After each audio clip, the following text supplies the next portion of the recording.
Bien, con Bárbara y Fabio recorrimos Villa El Chocón. Ahí tuvimos acceso al Museo Ernesto Bachmann, el de los dinosaurios, al balneario El Chocón, un lugar realmente paradisíaco, donde uno podía ver los cisnes de cuello negro. También la Boca del Sapo y, por supuesto, a la frutilla del postre, que fue la represa hidroeléctrica del Chocón. Por eso es una obra magnífica que tiene sus años y sin embargo se mantiene realmente impecable, y todo lo que significa generar la electricidad, por ejemplo, para la ciudad de Buenos Aires, ¿no?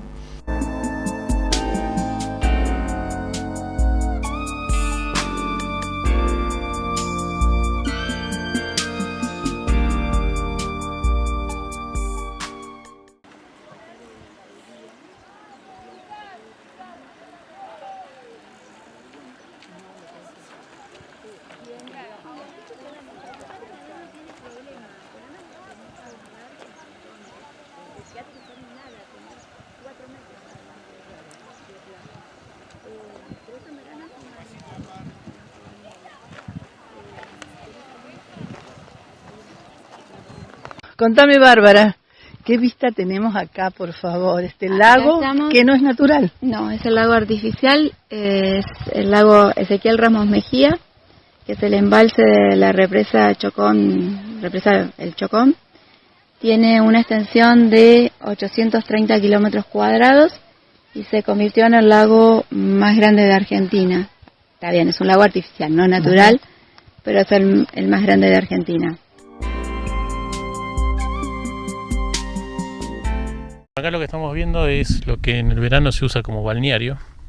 Está muy requerido. Hay lugares por ahí donde está muy cerca de la orilla, se pueden ver y acercar con los vehículos.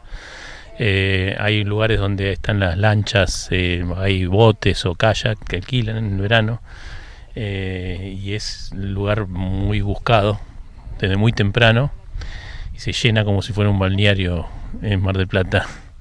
Este es el claro de agua que se busca, y hoy está realmente, es un día así, prácticamente de verano, con una temperatura por ahí que ronda los 39, 40 grados aproximadamente. ¿Qué piso encontramos ahí debajo en el agua? Y es rocoso, levemente hay mucha material muy blando, pero aparece lo rocoso, y más en otros lugares donde vamos a recorrer después ya aparecen lo que sería más acantilado, alturas de 3, 4, 5 metros y rocoso totalmente.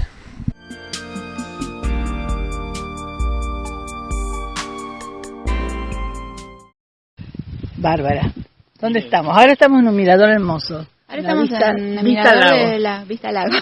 Más cerquita. Me encantó eso, Vista al Lago tenemos. Acá estamos viendo huellas de dinosaurios. Acá abajo... No, vamos a hablar de La Casa del Lago. Acá, la película. Acá vemos las huellas de los dinosaurios. ¿Cómo se forma esto? Esto era originariamente una zona que estaba cubierta de agua de lo que hoy sería el Océano Pacífico. Cuando surge la cordillera de los Andes y el terreno se fragmenta y la cordillera asciende, que surge también la meseta, este terreno era un terreno blando, sedimentario, donde se fueron como amontonando todo tipo de sedimentos justamente. Entonces fueron haciendo distintas capas. Estamos hablando de más de 220 millones de años, donde existían los dinosaurios como fauna, si querés llamarlo, sí. Y donde el paisaje no era este. Teníamos un paisaje muy parecido para tal vez trasladarlo hoy a la realidad, a una selva misionera. Era todo verde, árboles, algunos parecidos a los que son las araucarias, porque nuestras araucarias que tenemos en la zona de Copahue son milenarias. Y bueno, los dinosaurios vivían en lo que se conoce como cuenca neuquina. La cuenca neuquina es una cuenca sedimentaria que abarca íntegramente la provincia de Neuquén, parte de Río Negro, La Pampa y Mendoza.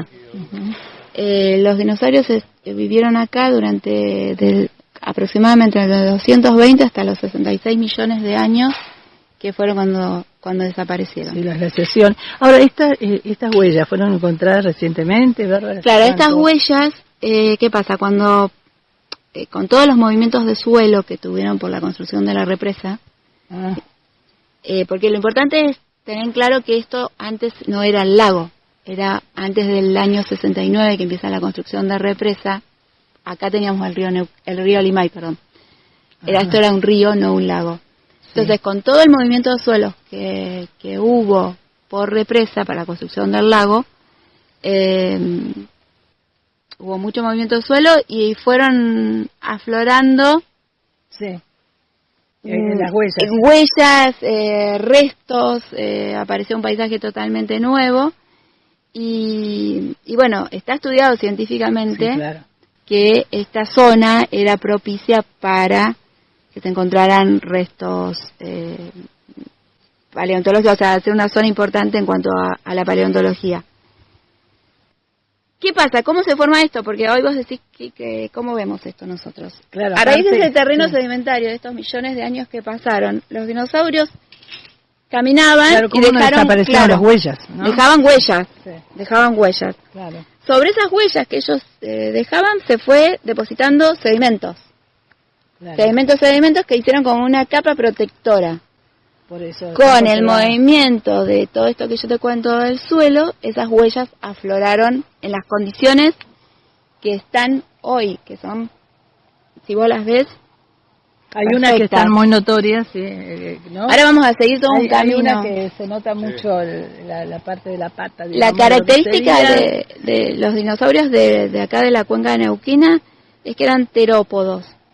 ¿Qué pasaba? Eran dinosaurios que tenían huesos huecos, eran con un caminar bípedo, o sea, de dos patas y los brazos muy cortitos, que todavía no se sabe. El que vio Jurassic Park ya sabe. Es el malo de la película. El malo de la película el Giganotosaurus carolini es el malo de la última Jurassic Park.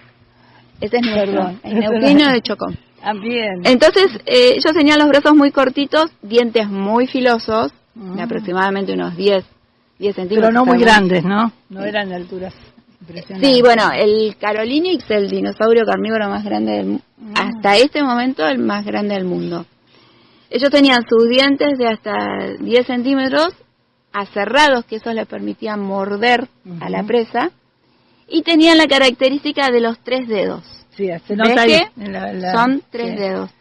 Esa era la característica del terópodo, que básicamente era carnívoro, había omnívoros y herbívoros, pero más que nada el terópodo era un carnívoro. El saurópodo, que es el que por ahí uno conoce, el cuello largo, acá también se encontró uno el año pasado, acá en la entrada de Chocón, que está en investigación. Pero bueno, básicamente las huellas que tenemos hoy son de los terópodos, que es esto de los 3 dedos. Acá, en esta huella se ve muy bien. Y en esa otra hay como un marcado diferente, ¿no? O sea, como si tuvieran más dedos, digamos. Claro, pero por ahí, bueno, por el suelo. Pero si vos le seguís, fíjate que le seguís la huella. La caminata. Sí. En el cañadón hay un montón de huellas en distintas posiciones. Acá es como que vos le seguís un camino, como un recorrido. Tiene en el cañadón, ahí en las paredes, ahí en todos lados, sí. En todos lados.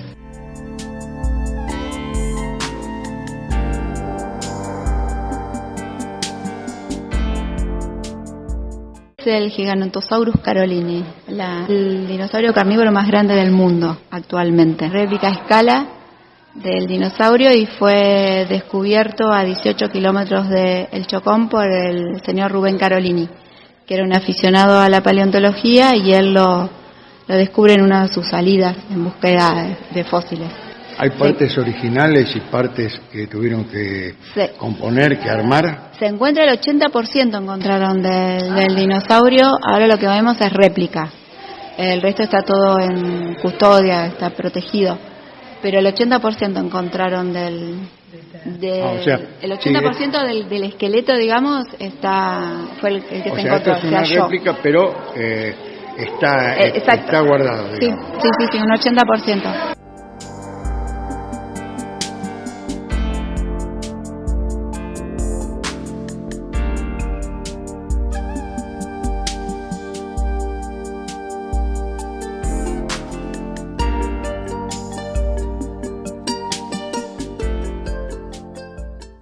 En este buggy es el que Carolini salía a recorrer y a buscar los fósiles.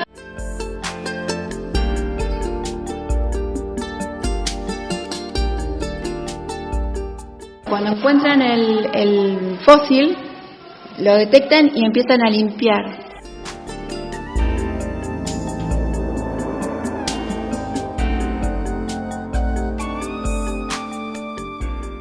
Acá lo que tratan de hacer es una réplica de donde se encontró. Cuando lo encuentran, ellos delimitan todo el área de trabajo y empiezan a limpiar para ir viendo lo que tienen abajo, encontrar lo que hay realmente. Una vez que despejan y ya tienen el esqueleto, digamos, lo que hacen es cubrirlo con una capa de yeso y hacen un bochón para poder trasladar lo que sería esto que se ve acá. Una vez que lo llevan a la mesa de trabajo, al lugar de trabajo, eso se rompe y aflora el fósil, que es donde empiezan a trabajar en la investigación del esqueleto que encontraron.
La villa, cuando la represa se empieza a construir, se instalan los trabajadores y se construyen 3 barrios, en realidad. Barrio 1, que es el barrio que está vista al lago, digamos, que es donde estuvimos hoy en la hostería. El barrio 2, que es el que está acá abajo, y este es el barrio 3. El barrio 1 era de personal jerárquico. El 2 y el 3 estaban en el mismo rango. Las casas son todas iguales. Tal vez las del 1 un poquito más grandes, pero básicamente son todas iguales. Esto era una casa que fueron construidas por Hidronor, que fue la empresa que construye la represa en ese momento, que realmente del estado mixto. Y las casas vas a ver que son todas iguales. ¿No? Sí, acá vive el personal que trabaja en represa, gendarmería, prefectura, y básicamente eso. Después hay muchas casas que son de ex empleados que las siguen conservando, y después hay algunas que se reciclaron en alguna pensión. Por ejemplo, ahí tenemos una delegación de, creo que esas de ATEL, del sindicato de educadores de Neuquén. Qué bueno. Cerradas hay algunas, pero básicamente están todas habitadas.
Nosotros ahora estamos en el lado neuquino.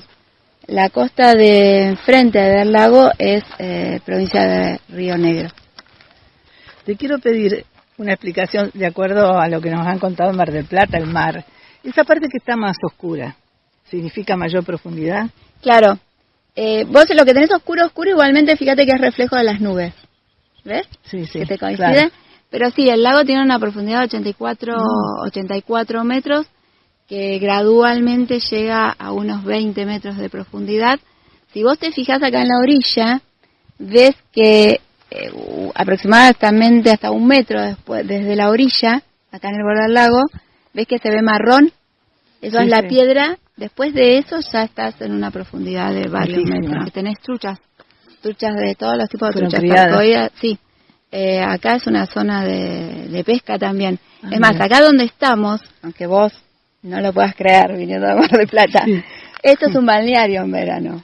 Cuando vos venís, en verano esto está lleno de gente, porque se vienen a pasar el día, los días que se puede con sombrillas, generalmente no por el viento. No a meterse por la altura, por la profundidad, sí, ¿no? La gente se baña, hasta el que sabe nadar no tiene problema. Claro. El problema es el que no sabe nadar, que no tenés dónde. Claro. Porque fíjate que son nada, tendrás 4 metros nada más de playa. Pero esto en verano es uno de nuestros balnearios. Tenés algunos servicios, ves ahí en las casitas de bebidas, ventas de kiosco más que nada, pero nosotros cuando salimos, que esa es la particularidad, venís con la heladerita, la sombrilla, las reposeras, o sea, venís, te mudás. Recordá tus tiempos marplatenses. Te mudás acá y venís a pasar el día. Claro. Ten en cuenta que en Neuquén, en verano, tenemos temperaturas hasta de 40 grados. Ha cambiado mucho el clima. Antes tenía ese calor, siempre tuvimos unos días de mucho calor, pero ahora tenemos como más constante, temperaturas de 33, 34 grados todos los días. No tenemos lluvias, eso es un tema importante, una temporada muy seca para nosotros. Entonces, bueno, el Chocón es uno de los lugares a donde venimos a combatir el calor. Hermoso el lago, realmente es una belleza. El lago, el color del agua es increíble, ese turquesa que se ve hoy, que hay muy poca nube y mucho sol, es bello. Y bueno, después vamos a recorrer otros lugares donde se aprovecha como balneario. La particularidad también de Chocón es que no está permitido el camping en la costa del lago, por las crecidas. Claro, por la fluctuación que tiene, por la erogación de agua desde la represa. Solamente hay un camping habilitado que está en la Villa Chocón.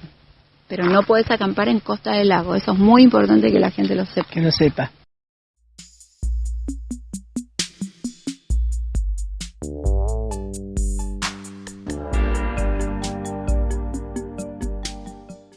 ¿Dónde estamos? Estamos en la Boca del Sapo. Este es un balneario que en verano, venimos a pasar el día.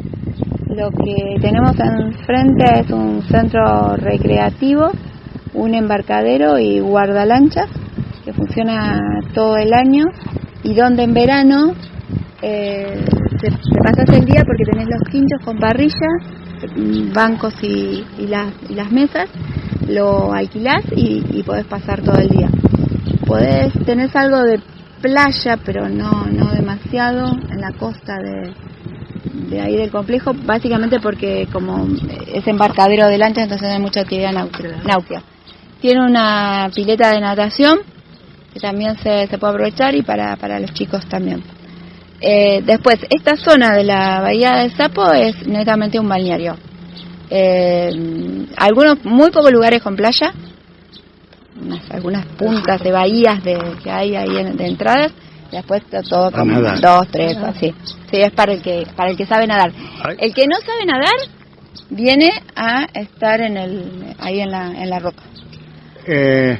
Al fondo vemos un verde intenso. Sí, eso es todo del centro recreativo, eso que llevó años de lograr ese verde increíble de cancha de golf. Ese, porque parecía una cancha de golf. Sí, parece una cancha de golf, sí. Pero es impresionante, es el desarrollo al que estaban apuntando. Y después la vegetación, viste, que tiene árboles, que tiene... Porque todo esto que yo después se los cuento allá en Represa, todo esto forma parte, porque o sea, si bien hay árboles que se plantaron cuando se empieza a construir Represa, estos terrenos eran de la familia Bustingorri. Él fue el que dona a Nación las hectáreas en las cuales se construyó la represa, de un terreno privado. Él dona a Nación la construcción el terreno para la construcción de la represa porque quería contribuir con el desarrollo del país.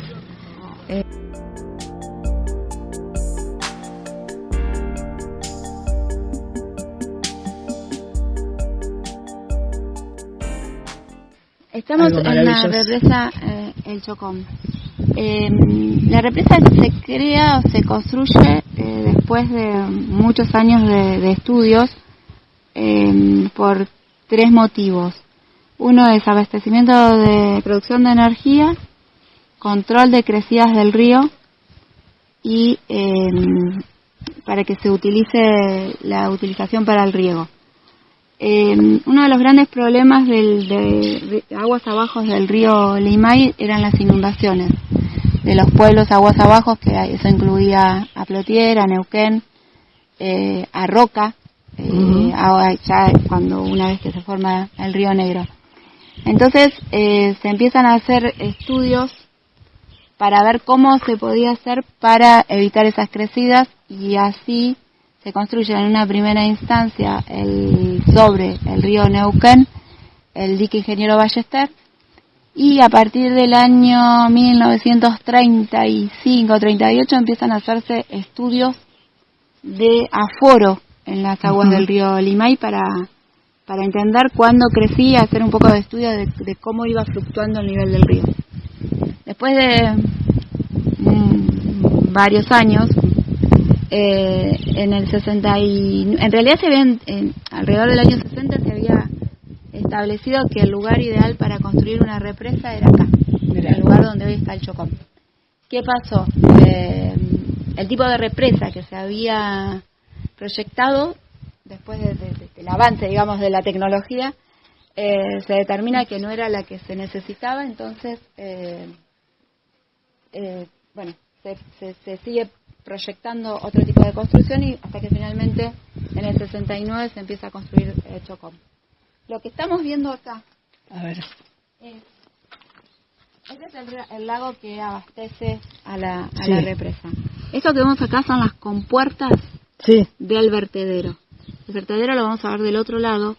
Por acá pasa todo el agua que es excedente. Ah, mira. Cuando determinan que el nivel de agua que tiene ya es suficiente, el lago está por encima de lo que se necesita, toda esa agua sale por el vertedero, tiene 4 compuertas y desembocan en el río Limay.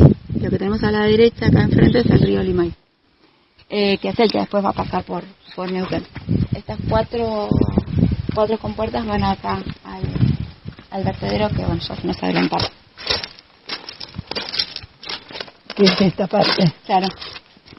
Esto es lo que se levanta. Estar adentro es impresionante. Sí, me imagino. Cuando se abren las compuertas, ¿no? Cuando sale el agua. La verdad una sola vez lo vi funcionando a pleno con un exceso de agua increíble. Sí. Ahora es muy poco porque muy poco. No hay tanto nivel de agua. Ay, mirá. Qué impresionante. Ahí tenés la compuerta que recién estamos viendo de atrás. Esto se levanta, y toda el agua cae acá, y es la que cae al... Eso es lo que no... Toda esta superficie lo que hace es bajar la velocidad. No sigue con fuerza. Y aquella es la represa. Esa es la represa. A ver, sacar la foto. Ahí donde todo pasa. Ahora ves el río que está muy tranquilo, o sea, no hay ninguna turbina que esté trabajando, que esté generando energía. Son 6 turbinas. La primera se empieza a construir en el 69 y la primera turbina se puso en en funcionamiento en el año 72. La última en el año 77. Ahora pregunto, ¿pueden estar así paralizadas? Sí, o sea, si no están funcionando, lo mismo sigue el Claro, proceso. ellos están produciendo energía permanentemente. Lo que pasa es que, están enviando energía permanentemente. Cuando a mayor demanda, aguas abajo del río, o sea, necesitan producir, porque hay mayor demanda de electricidad, digamos, o de energía, es cuando empieza a funcionar las turbinas. Y vos lo ves, porque eso es lo que tiene, se ve en el río el movimiento del agua. Ah, porque vos claro. pensás que la turbina está abajo. Claro. Está dentro del agua. Esto no es parte de... No es parte de la... No, esto tiene que ver, no entendí, perdón. Esto No, tiene está que bien. ver con el nivel de agua del lago. Ah, la medición Para nada que más. aquello funcione, Claro, para que tiene eso- que tener un nivel de agua. Ah. No puede tener ni más ni menos. Entonces, esto lo que le posibilita es que el exceso de agua lo eroguen y salga, entonces le nivela Allá. lo que necesita de cantidad de agua para producir la energía. Esto, Claro. Lo importante de esta Apréndelo. es Lo que tenemos. lo importante de esto es que se construye en el terreno, o sea, está construido sobre arena, sobre la barda, ¿no?